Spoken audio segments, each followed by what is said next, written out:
할렐루야, 반갑습니다. 9월 6일 주일입니다. 오늘도 말씀을 통해 하나님의 그 복된 은혜를 충만히 누리며 나아가는 복된 우리 예수가족 청년분 모두가 되길 주님의 이름으로 소망합니다. 열왕기하 23장 1절에서 14절 말씀입니다. 왕이 보내 유다와 예루살렘의 모든 장로들을 자기에게로 모으고 이에 왕이 여호와의 성전에 올라가매 유다 모든 사람과 예루살렘 주민과 제사장들과 선지자들과 모든 백성이 노소를 막론하고 다 왕과 함께한지라. 왕이 여호와의 성전 안에서 발견한 언약책의 모든 말씀을 읽어 무리의 귀에 들리고 왕이 단위에 서서 여호와 앞에서 언약을 세우되 마음을 다하고 뜻을 다하여 여호와께 순종하고 그의 계명과 법도와 율례를 지켜 이 책에 기록된 이 언약의 말씀을 이루게 하리라 하매 백성이 다 그 언약을 따르기로 하니라.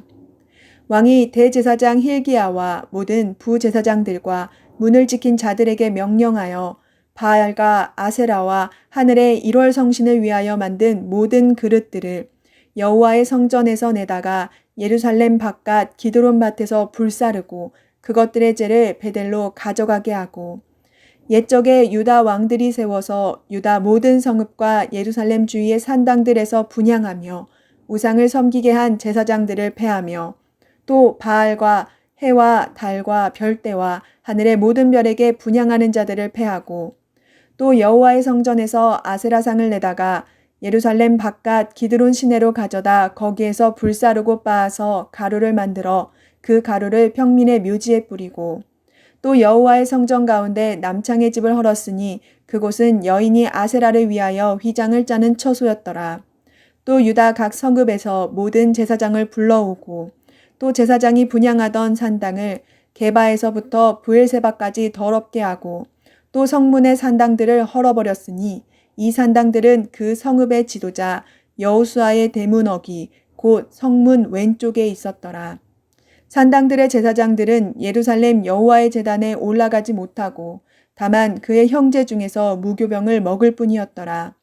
왕이 또 흰놈의 아들 골짜기의 도벳을 더럽게 하여 어떤 사람도 몰록에게 드리기 위하여 자기 자녀를 불로 지나가지 못하게 하고 또 유다 여러 왕이 태양을 위하여 드린 말들을 제하여 버렸으니 이 말들은 여호와의 성전으로 들어가는 곳의 근처 넷이 나단멜렉의 집 곁에 있던 것이며 또 태양 수레를 불사르고 유다 여러 왕이 아하스의 다락 지붕에 세운 제단들과 므낫세가 여호와의 성전 두 마당에 세운 제단들을 왕이 다 헐고 거기서 빻아내려서 그것들의 가루를 기드론 시내에 쏟아버리고 또 예루살렘 앞 멸망의 산 오른쪽에 세운 산당들을 왕이 더럽게 하였으니 이는 옛적에 이스라엘 왕 솔로몬이 시돈 사람의 가증한 아스다롯과 모압 사람의 가증한 그모스와 암몬 자손의 가종한 밀금을 위하여 세웠던 것이며 왕이 또 석상들을 깨뜨리며 아세라 목상들을 찍고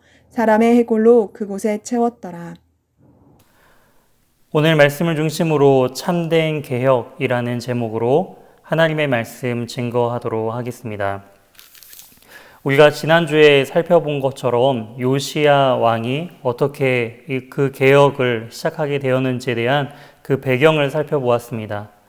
8세의 어린 나이에 왕이 되었던 이 요시야가 하나님에 대한 그런 갈망과 또한 열정을 가지고 또한 그의 통치 18년 이후에 드디어 본인이 하고 싶었던 그런 성전에 대한 수리를 진행하던 과정 가운데 하나님의 그 율법책을 발견하게 되었고 또한 그를 통해서 그 내용을 통해서 그가 자신의 옷을 찢고 회개함을 통하여서 그 말씀대로 이제 이 나라를 통치하고 또한 하나님의 뜻이 온전히 드러나는 그러한 나라로 변혁시키겠다라는 그러한 굳은 다짐을 했던 그 요시야가 실제 그러면 그러한 개혁들을 어떻게 펼쳐나갔는지에 대한 본문이 바로 오늘 열왕기하 23장의 내용입니다. 우선 1절 말씀을 보게 되면은 왕이 보내 유다와 예루살렘의 모든 장로들을 자기에게 모으고라고 하면서 이제 그 이스라엘 백성들 중에 핵심 대표들을 다 모으고 또한 대표만 모으는 것이 아니라 또한 모든 백성들, 또한 그 노소를 막론하고 모든 이스라엘 백성들을 한 곳에 모이게 한 후 그 왕이 한 것은 바로 여호와의 성전 안에서 발견한 그 언약책의 내용을 바로 모든 말씀을 사람들에게 읽혀주는 것이었습니다. 그저 그 하나님의 뜻이 무엇이다라고 말을 하는 것이 아니라 그 하나님의 그 말씀 자체를 읽어주었다라는 것이죠. 선포하는 그 말씀을 통하여서 이제 이스라엘 백성들은 그 개혁의 시작이 왕이 아니라 바로 하나님의 말씀이다라는 분명한 사실을 깨닫게 해줍니다. 그리고 3절 말씀처럼 모든 백성들이 그 여호와의 말씀 앞에 순종함을 다하여서 그 언약의 말씀들을 온전히 행하겠습니다라는 따르기로 이제 백성들이 다짐하는 것들을 볼 수가 있습니다. 이처럼 요시야 왕이 개혁을 시작하기에 앞서서 가장 먼저 한 것은 하나님의 말씀을 리더십뿐만이 아닌 모든 이스라엘 백성들에게 전하는 부분이었습니다. 이처럼 하나님의 그 말씀으로 이 개혁이 시작된다라는 것이죠. 이처럼 개혁의 동기가 다른 것으로서 사람의 비전과 방법이 아닌 바로 하나님의 말씀으로부터 시작되어야 한다라는 것을 우리는 알 수가 있습니다. 이제 개혁의 구체적인 방향에 대한 부분들을 이제 살펴볼 텐데요. 모든 개혁들의 핵심은 바로 우상을 철폐하는 것이었습니다. 4절 말씀을 이제 살펴보시게 되면은 왕이 대제사장 hil기야와 모든 부제사장들과 문을 지킨 자들에게 명령하여 바알과 아세라와 하늘의 일월 성신을 위하여 만든 모든 그릇들을 여호와의 성전에서 내다가 예루살렘 바깥 기드론 밭에 불사르고 그것들의 재를 베델로 가져가게 하고, 지금 성전 안에 하나님을 섬기던 그 성전 안에 바알과 또한 아세라를 또한 섬기기 위한 그런 그릇들이 함께 공존해 있었다라는 그러한 놀라운 사실을 우리는 알 수가 있습니다. 하나님을 예배한다 말하면서 하나님을 섬긴다 말하면서 동시에 그곳은 우상을 섬기는 장소였다라는 것이죠. 이 바알과 아세라는 결국 인간의 탐욕이 만들어낸 바로 거짓 우상들이었다라는 것을 우리는 알 수가 있습니다. 자신의 그 인간의 풍요로움을 위해서라면은 하나님뿐만이 아닌 다른 어떠한 신도 함께 섬겼던 그러한 이스라엘 백성들의 이중성을 극명하게 들어 보여준다라는 것이죠. 그리고 이 모든 것들을 불사르고 그 재를 지금 베델로 가져가는 것을 볼 수가 있습니다. 또한 5절 말씀에 주위의 그 산당들을 분향하던 산당들을 철폐하는 것을 볼 수가 있습니다. 또한 그러한 제사장들, 거짓 제사장들, 우상을 섬기던 제사장들도 역시 폐하는 것을 볼 수가 있습니다. 또한 7절에 말하는 것처럼 또 여호와의 성전 가운데 남창의 집을 헐었으니 그곳은 여인이 아세라를 위하여 휘장을 짜는 처소였더라. 우상을 섬기며 또한 그 남창까지도 모두 없애는 바로 신전 안에서의 일들을 감당했던 그러한 남사제들의 역할들을 바로 이 남창의 장소였는데요. 그러한 모든 우상을 섬기는 그런 근원까지도 다 철폐하고 없애는 철저한 그러한 개혁으로 나아가는 모습들을 볼 수가 있습니다. 이처럼 이러한 모든 우상들을 철폐하는 그런 과정 가운데 그러한 제들을 가지고 베델까지 나아가는 것을 볼 수가 있는데요. 베델은 어떤 지역이었나요? 베델은 여로보암 왕 시절에 남유다와 북이스라엘이 분단되고 난 이후에 바로 그 베델에 그리고 금송아지를 둠을 통하여서 이스라엘 백성들로 하여금 굳이 예루살렘으로 내려가지 않고서도 이곳에서 하나님을 예배하고 섬기는 곳이다라는 그러한 장소로 만든 곳이 바로 베델이었습니다. 그 베델 15절 말씀을 보면은 이제 베델에 세운 제단과 산당을 이제 왕이 모두 허무는 것을 볼 수가 있고요. 또한 그 무덤의 해골을 가져다가 제단 위에 뿌림을 통해서 그 모든 것을 부정하게 만들어서 또한 그 우상을 섬겼던 장소가 다시는 활용하지 못하도록 그러한 철저한 개혁으로 나아가는 그런 모습들을 볼 수가 있습니다. 그리고 나서 요시야 왕이 마지막으로 한 것이 바로 유월절을 지키는 것이었습니다. 21절 이후에 보시게 되면은 이제 23절에 요시야 왕 18째 해에 예루살렘에서 여호와 앞에 이 유월절을 지켰더라라고 말을 하고 있습니다. 즉, 이 요시야가 유월절을 지켰다라는 그 사실을 통해서 우리가 알 수 있는 것은 여호수아 때 이 유월절을 마지막으로 지켰다라는 그 기록이 있고요. 그 뒤에는 히스기야 왕 때 유월절을 지켰다라는 본문이 있지만 요시야처럼 이 유월절을 온전하게 지켰다라는 표현은 없습니다. 히스기야도 이 유월절을 지키되 하나님의 말씀대로 지키기보다는 그 방법이나 그 시기 같은 것들을 하나님께서 원하시는 방법대로는 진행하지 않았던 것 같습니다. 그렇기 때문에 요시야가 지켰던 이 유월절, 철저하게 말씀을 중심으로 하나님께서 원하시고 하나님의 방법대로 지켜나간 이 요시야 때에 이 지켰던 유월절이 바로 진정한 유월절을 지켰다라는 의미로서 우리는 생각해 볼 수 있다라는 것이죠.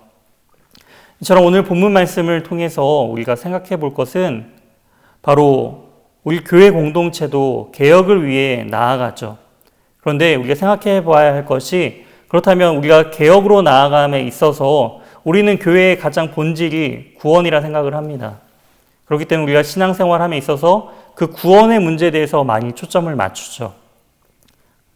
정말 핵심적인 문제고 너무나 중요한 문제입니다. 우리는 그 구원의 문제, 이 교회를 통해서 온전한 믿음과 신앙을 가져서 구원에 이르는 것, 하나님께서 원하시는 너무나 중요한 부분이죠. 그런데 우리가 간과하고 놓쳐서는 안 될 부분이 있습니다. 우리의 신앙과 믿음이 이 구원의 문제에서 멈추어 선다면은 하나님께서 원하시는 그러한 개혁의 삶은 살 수 없다라는 것이죠. 구원 이후에 하나님께서 원하시는 성도의 삶은 그의 성도의 삶이 온전히 개혁되는 것입니다. 하나님의 말씀에 비추어서 우리 안에 수많은 그 우상들을 철폐하고 하나님의 뜻 가운데 나아가는 그 철저한 개혁된 삶을 하나님께서는 살기를 원하셨다라는 것이죠. 이처럼 오늘 말씀을 통해서 그 요시야가 온 이스라엘 백성들로 하여금 함께 그들의 삶 역시도 온전히 개혁됨에 있어서 함께 그 율법을 지키겠다 다짐하고 모든 우상에 대한 부분들을 철폐했던 것처럼 우리의 인생 속에서 하나님의 말씀대로 따라가겠다라는 그런 다짐을 한 자들이라고 한다면, 그러한 하나님의 자녀고 제자라고 한다면 우리 안에 그 철저한 수많은 우상들을 철저하게 철폐하고 나아가야 된다라는 것이죠. 여기서 우리가 또 하나 같이 생각해 볼 문제가 있습니다.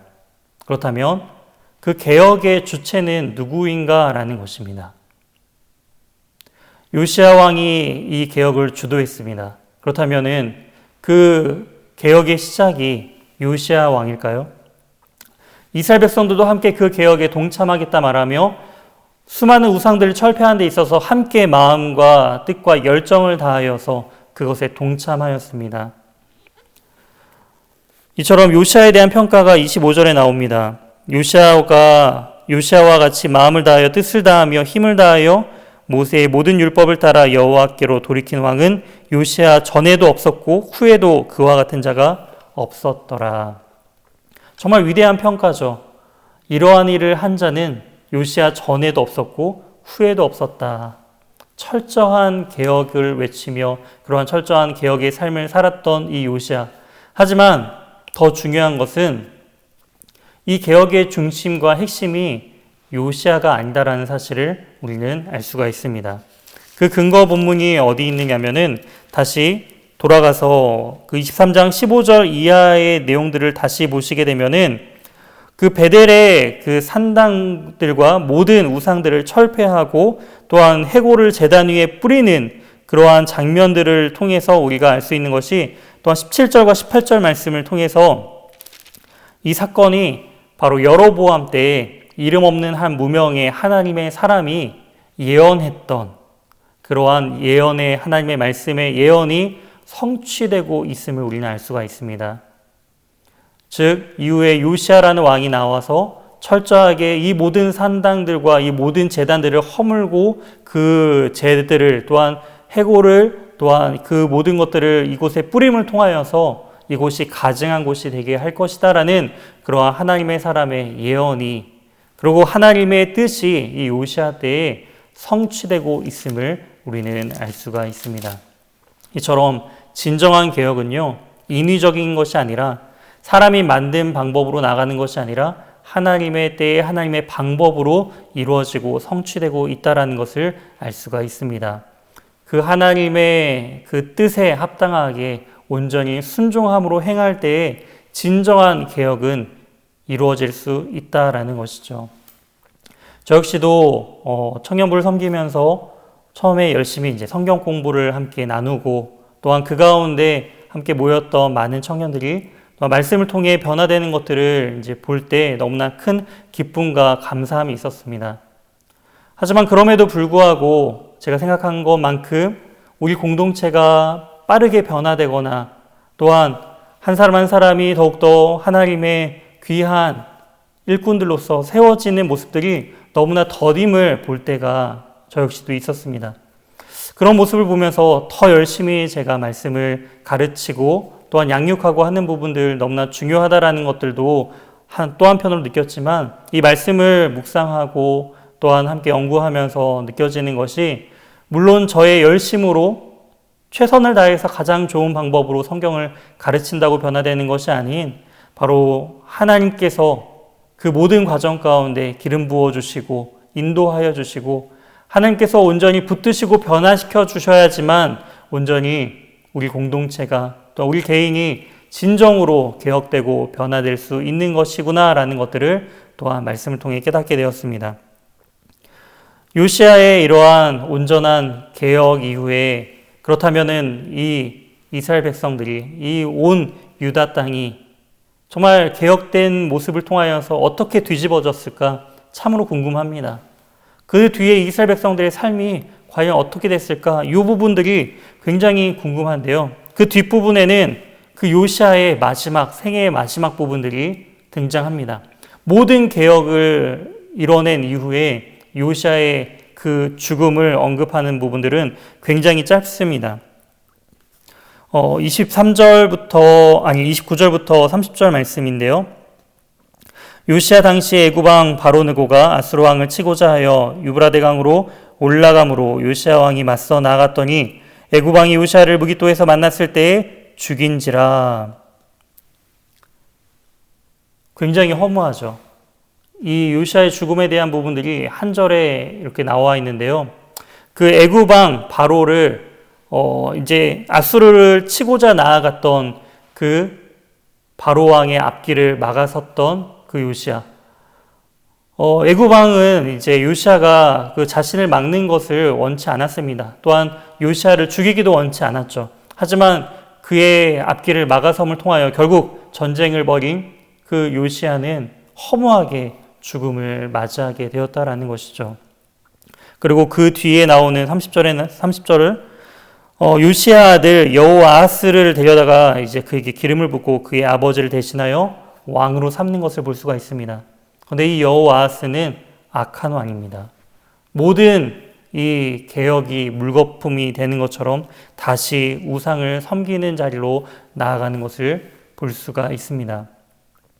이러한 모습을 통해서 우리가 생각해 볼 것이 결국 이러한 요시야의 개혁은 또한 이스라엘 백성들의 그러한 철저한 개혁은 그 요시야의 죽음처럼 허무하게 끝이 나고 다시 제자리로 돌아갈 수밖에 없는 그러한 것인가?